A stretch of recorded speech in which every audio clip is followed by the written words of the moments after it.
Hala falını ağarsan burada. Ha, dünənləri xəbərin oldu sən qaqa. Nədən? İlan gəldi bu yoğunluqda Gürcülan. Ha. Bir dənə quzumu burada tutdum, mələtli yedi, qorxumdan mən onu heç də eləmirəm. Gəlmişəm, axtaram görüm o ilan hardadır, o əlimdə ağac yox idi. Ha. Sənə quzunun birini burada basıb yeyib, baxım görüm o hardadır, onu tapım. Ha, o günən bizim kim də birini yedi quzunu. Amma mən ilanı qınamıram ama. Ha.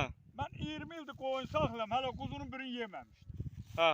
İndi ilan gəldi onu dünənləri, bax burada yedi, yaxşı elədi. Niyə? Ya yeməyənin malını ağırlar. Ha, yer. Yerlər mi qaqa? Ha. Orada deyirlər ki, ilan sürünür. Elan sürünmür, mən sürünürəm. Bir 9'un dalında sürünürəm, onun biri yemədim. Gördün qəşək gəldi, məhliyə, nətər o Gürcələ onu yedi. Axtarım görüm onu tapsam, o Gürcələnə təşəkkür edəcəm. Denə niyə? Niyə? Deyəcəm o yeməyi mənə dörgət. Şirin çay, şor, qatıq, aylan, doldurub edəm.